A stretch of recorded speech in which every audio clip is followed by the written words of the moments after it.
বসাইছি ইনকিউবেটরটা কিন্তু গতকালকে দেখাইছি। তো আসসালামু আলাইকুম বন্ধুরা, কেমন আছেন আপনারা? আশা করি সবাই ভালো আছেন। আমার আরেকটা নতুন ব্লগে আপনাদের সবাইকে স্বাগতম। তো চলুন দেখা যাক আজকের ব্লগে কি কি আছে। আল্লাহর রহমতে 7 থেকে 10 দিন হবে ব্রাহ্মগুলার এইখানে। আল্লাহর রহমতে লাস্ট কয়েকদিন এখানে থাকবে, কারণ হচ্ছে যে ওদের জন্য আলাদা সেট আপ করতেছি এবং খুব ভালোভাবে অন্যান্য যে শৌখিন মুরগিগুলো আছে ওগুলোরও সেট আপ করবো। তো ইনশাল্লাহ দেখাবো যে কীভাবে সেট আপটা করতেছি এবং কীভাবে কাজটা শুরু করতেছি। অবশ্যই গতকালকের ভিডিও দেখতে পারছেন যে একটা খালি রুমে আমি অনেকগুলা কোয়েল পাখির ডিম এবং অন্যান্য মুরগির ডিম বসাই দিছি। ওইখানে আল্লাহর রহমতে শৌখিন মুরগির ডিম এবং শৌখিন মুরগির খামারটা করতে যাচ্ছি। তো আপনারা সবাই দোয়া করবেন ইনশাল্লাহ। দেখুন এইখানে যে পেয়ারটা আছে এটা হচ্ছে যে ব্রাহ্মা পেয়ার। তো ব্রাহ্মা পেয়ার বলতে এইখানে একটা ফিমেল নাই, একটা ফিমেল আছে, দুইটা ফিমেল নাই। সেজন্য আমি চাচ্ছি যে এখানে দুইটা ফিমেল দেওয়ার জন্য, কারণ হচ্ছে যে একটা মেলের লগে আল্লাহর মধ্যে দুইটা ফিমেল দেওয়া যায় সেজন্য। তো এইখানে মেলটা দেখুন কত বড়, কত লম্বা, মাশাআল্লাহ আলহামদুলিল্লাহ। তো এটা আমার ঘরের ইনকিউবেটর থেকে ফুটানো, আল্লাহর মধ্যে মাশাআল্লাহ। তো এদের কিন্তু ইদানিং ডিম পাচ্ছি, ডিম কিন্তু আমি বসাইছি। যারা আমার রেগুলার ব্লগ দেখেন তারা অবশ্যই জানেন যে আমি ইনকিউবেটরের মধ্যে কোয়েল পাখির ডিম এবং ব্রাহ্মার ডিম এবং শৌখিন মুরগির ডিম বসাচ্ছি। তো এখান থেকে কিছু বাছাই করে ফুটবে, কিছু বাছাই করে ফুটবে না। এটাই হচ্ছে যে ডিমের নিয়ম।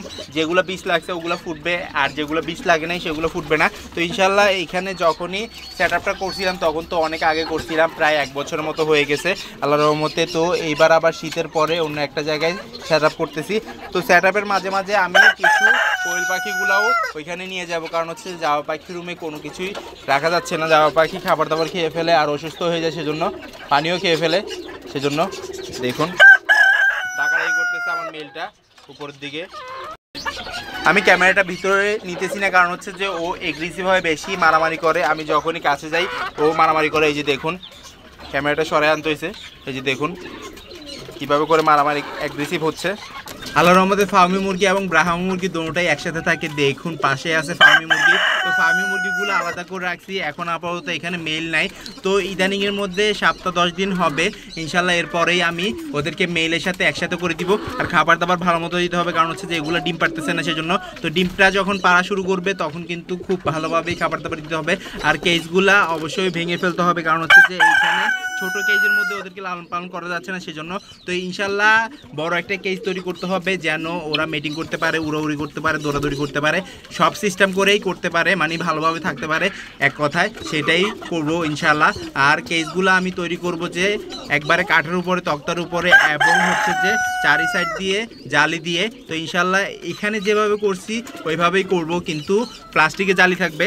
আর ইঁদুর থেকে বাঁচার জন্য সর্বপ্রথম সেভ করতে হবে সব কিছুই মাশাল্লাহ। তো যারা আমার রেগুলার ব্লগ দেখেন তারা তো জানেনই আমার কাছে এক পেয়ার যেই ফ্রিসেন ছিল, ওই ফ্রিসেনগুলো রানিং অবস্থায় মারা গেছে। ডিম পারতো ওগুলো বেশি, এগুলো একটু কম পারে। যাক মাশাল্লাহ আলহামদুলিল্লাহ, তারপরেও রেখে দিচ্ছি, দেখা যাক কী হয় না হয়। তো লম্বা সাইজের বড় কেজ দিচ্ছি, কিন্তু সাইডে একটু ছোট আছে। তারপরেও আমি এদের কেজটা এবং এদের হাঁটা চলা এবং মারামারির কারণে আমি এদেরকে দুইটা আলাদা আলাদা কেজ দিচ্ছি। তারপরেও মারামারি করে আমার একটা মেলকে মেরে ফেলছে, পরবর্তীতে একটা ফিমেল মারা গেছে। তো এই পেয়ারটা আপাতত আছে ইনশাল্লাহ। তো আপনারা সবাই দোয়া করবেন যেন এই পেয়ারটা থেকে আরও বাচ্চা পাই। তো লাস্টবার যে বাচ্চাগুলো ফুটাইছি ওগুলোও বিক্রি করে দিছি, সেজন্য আমি এইখানে এক পেয়ারই রাখছি, দেখা যাক কী হয় না হয়। ইনশাল্লাহ এটার সাথে যদি পেয়ার করি, নয়তোবা আমি আরেকটা পেয়ার আনি, সেটাও যদি করি আপনাদেরকে দেখাবো। আর এইখানে যতগুলা কোয়েল পাখি এবং আল্লাহর রহমতে ছোট্ট ছোট মুরগি, শৌখিন মুরগি, ফার্মি মুরগি এবং ফিসেন মুরগি দেখতে পারতেছেন আপনারা, সব কিছু কিন্তু আমি আল্লাহর রহমতে ছোটোবেলা থেকে লালন পালন করছি। কারণ হচ্ছে যে বাচ্চা অবস্থায় লালন পালন করলে খাবার দাবার দিয়ে সুবিধা হয়। যেই খাবার দিবেন আল্লাহর রহমতে খুব ভালোভাবেই থাকবে এবং খুব ভালো মতো আল্লাহর রহমতে খুব সুন্দর করেই ডিম বাচ্চা করবে। দেখুন তো কালারফুল ফ্রিসেন মেল আছে, ফিমেল আছে। এগুলা একটা কেজের মধ্যে 4টা খোপ বানাইছি, ওই খোপের মধ্যে রাখছি। তো এভাবে করে 5টা খোপ বানাইতে হবে, দেখা যাক কী হয় না হয়। তো ইনশাল্লাহ আল্লাহর রহমতে আমি চাচ্ছি যে বড় একটা কেজ বানাবো এবং ওইটার মধ্যে অন্যান্য নতুন শৌখিন মুরগি যেগুলো আছে ওগুলা রাখবো ইনশাল্লাহ মাশাল্লাহ। তো এখানে কালো শৌখিন মুরগি যেগুলো দেখতে পাইতেছেন এগুলো হচ্ছে যে আমার ঘরের একবার ব্ল্যাক কোচিং ছোট অবস্থায় লালন পালন করে বড় করছি ওগুলা। এটা থেকে একটা মারা গেছে, ফিমেল একটা অসুস্থ ছিল, ওইটা মারা গেছে, দেখাবো আপনাদেরকে ইনশাল্লাহ। এই যে দেখুন, তো এই পেয়ারটা আপাতত আছে, এটার সাথে আরেকটা ফিমেল দিতে হবে নয়তোবা কিন্তু এরা ডিম বাচ্চা খুবই কম করবে। আর একটা মেলের সাথে 2টা ফিমেল দিতে হয়, সেটা আমি আপনাদেরকে আগেও বলছি। তো ইনশাল্লাহ এদেরকেও আমি আলাদা একটা কেজ দিব, যে এখানে খুব সুন্দরভাবে এগুলা ডিম বাচ্চা করতে পারবে ওইখানে। আর যখনই কেসগুলো দিব তখন কিন্তু অনেক সুন্দর লাগবে, আপনারা দেখবেন অবশ্যই। তো ওইটা দেখার জন্য চ্যানেলটা সাবস্ক্রাইব করতে হবে, চ্যানেলটা সাবস্ক্রাইব করে দেন। আর হচ্ছে যে এইটা একবারে খুবই গোলাপ ফুলের মতো, কালো গোলাপ ফুল আছে যে কালো গোলাপ ফুলের মতো, বসলে দাঁড়াইলে সেম টু সেম লাগে। দেখুন এমনিতে কেজের মধ্যে কতটা সুন্দর লাগতেছে ভিডিওর মধ্যে, মাশাল্লাহ। তো মেল ফিমেল দোনোটা সাইজ ঠিকই আছে, কিন্তু পালকগুলো একটু বেশি আছে মেলের এবং ফিমেলের কম আছে।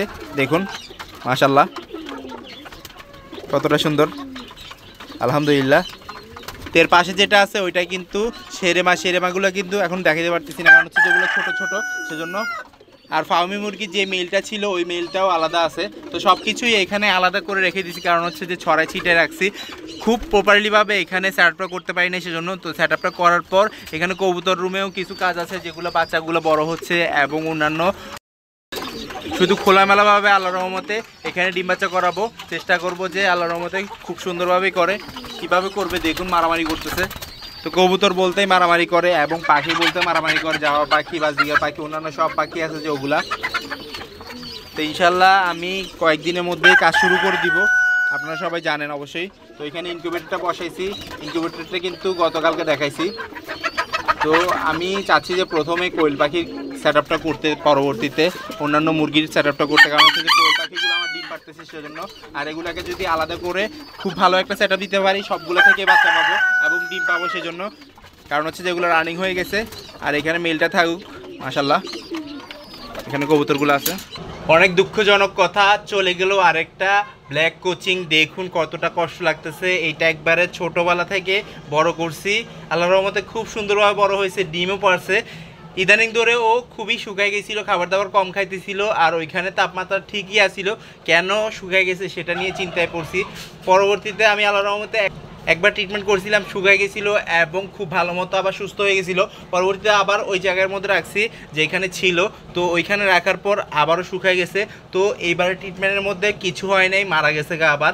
দেখুন দেখুন কতটা কষ্ট লাগতেছে। তো এটা হচ্ছে ব্ল্যাক কোচিং আরেকটা পেয়ার আছে আমার কাছে, একটা মেল একটা ফিমেল আছে, দুইটা ফিমেল একটা মেল রাখছিলাম। তো ইনশাল্লাহ ফিমেল সংগ্রহ করতে হবে, কারণ হচ্ছে দুইটা ফিমেল একটা মেল রাখলে খুবই ভালো হয়। আপনারা সবাই দোয়া করবেন বাকি সবগুলো যেন সুস্থ থাকে এবং খুব ভালো মতো থাকে।